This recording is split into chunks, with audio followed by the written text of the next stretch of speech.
What's good, guys? LM7 here, back again with another review. This time, we're looking at the buildable Droideka. Alright, so there he is. He is, in fact, a 25-year, collector edition dude, I suppose.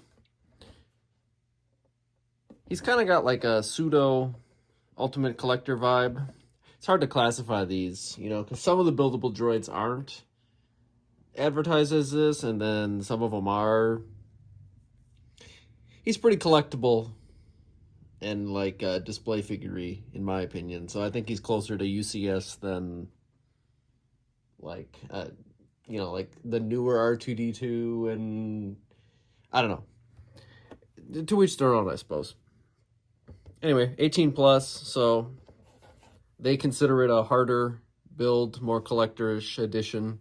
75, 381, 583 pieces, and he is $65 in the US, $85 in Canada.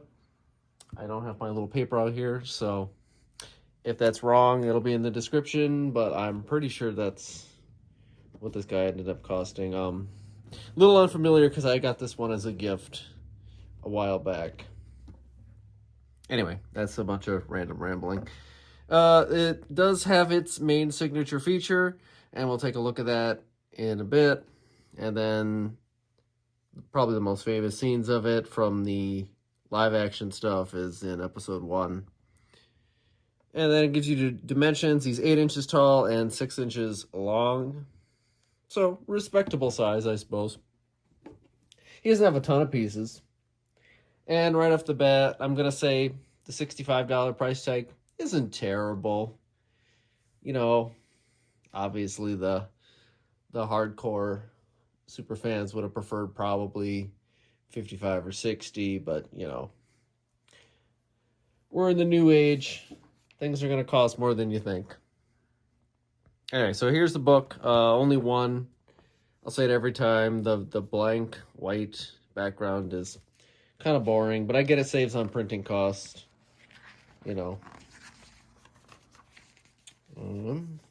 Oh, good. There is a tutorial on how to turn it into wheel mode, which is good because I think I've only done it like twice since I bought this set, and no shame, I didn't remember how to do it. Anyway, the actual build is 93 pages long, so it's not super long. Maybe 2-ish hours if you're just, plugging away and enjoying it. If you're speed building, an hour or so. Nothing too crazy. It is there's quite a bit of technique in it, obviously, for some of the things that it does and the shape and yada yada yada. So it comes with a little display card and stand, and you get a Droideka minifigure, which is new for this set. I don't really like this one, to be perfectly honest. I think there have been better iterations, and I don't really like this. I don't like how they did that. And it's closer, but I don't like them holding these big bulky binocular gun pieces. I don't know, it just looks big. The legs are fine, simplified and whatever, and I guess maybe it can fold up, but I'm definitely not going to fold that up to waste everyone's time. You also get a 25th anniversary brick, just like all the other ones. And on it, you get the stats about the Droideka. Nothing crazy. It's about as tall as a regular-sized man. I guess the only part that I particularly think is silly is the colocoid creation nest. That's just funny to me. And then we can look at the actual dude. So obviously it's a buildable droid, he it's in the name. You build a droid, which I quite like. Some of the other ones, like the newer Wicket that's coming out and Chewie and stuff like that, I don't really like those. I think they're kind of creepy. I have Grogu, and Yoda, but this kind of pushed it for me, and then I didn't really care. Anyway, the legs do not hinge, which is a little unfortunate. But as you can see, it's just one Technic piece holding it together to get the right angle. So give and take. It would have been nice if you could pose it a little better, especially because it's, you know, a UCS style set. I like this piece here in the middle, in the little stomach area. I just think it's an interesting shaped piece. You can use it for mountains and stuff, I guess. We do have everyone's favorite. We have some stickers. So you have 3 per generator. I think they could have got away with making this one big sticker and you put it over 2 pieces, but LEGO doesn't love to do that. So you get 6 stickers instead of 4. And then there's a couple here and a couple here. So it's not a couple faults, you know, here and there. But honestly, I like that we actually got a Droideka. You know, it reminds me of the old school Hailfire droid that I reviewed 100 years ago.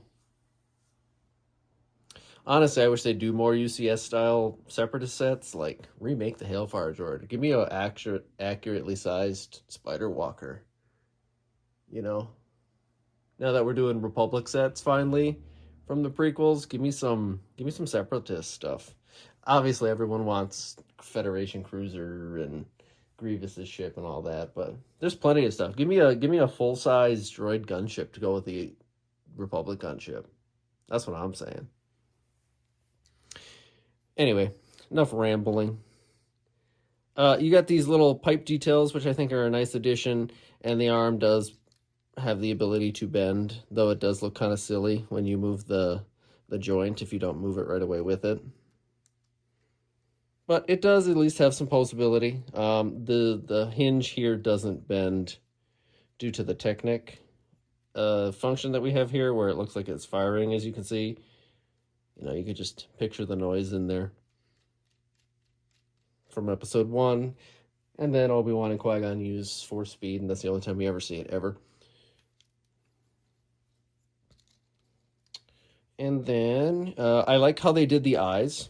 I think that's really kind of neat, how they got the red of his eyes without actively using like a stud on the front, using the little red piece on the inside. Can I show that? He doesn't have a ton of features, so this review won't be terribly long, but they use this little lipstick piece to simulate the red, which I think it's honestly pretty cool. I wouldn't have thought of that, to be honest.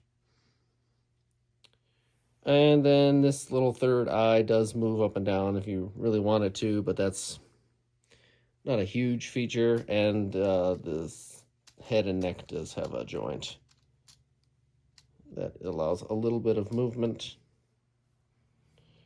Honestly, I'm holding them again. I like the set personally, but articulation isn't great. So it's definitely not a set I'd recommend for kids who want to like play, because even when we fold this up into a ball and roll it, like, it's not going to roll anything crazy, I don't imagine. But we'll find out. So let's do it. Learning for everyone. I saw that if you open the book, it does show you how to do the steps. So let's see. What does it tell us to do? And we'll recreate. So it says to fold these up and then fold the arms up. Okay.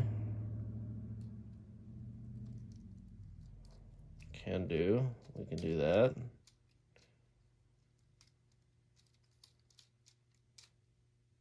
Okay, something like that. And then it says pull it back, which not entirely sure what they mean by that. Fold it up, but pull it back? Are talking about the little generator thing here?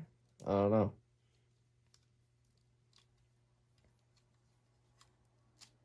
I mean, I get that this folds the bottom joint, and then you can do that and this, and so I just moved the spine hinges back here. I guess we'll fold these shield generators back in, and then it says you take the legs off and put them back upside down. Making me sound like I have no idea what I'm talking about in my own review, but honestly, I would never do this. Like, I like them displayed, so. And there we go. He's technically kind of a ball, but does he roll? Let's find out.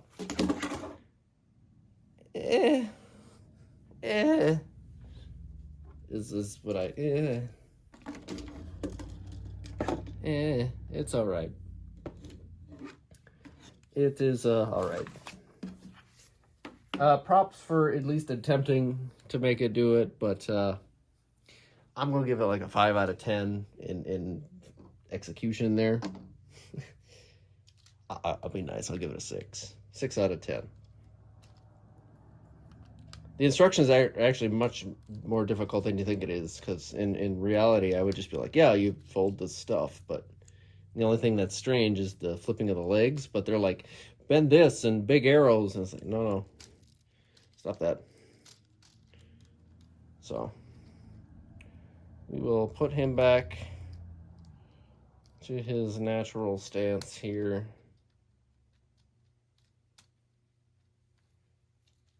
And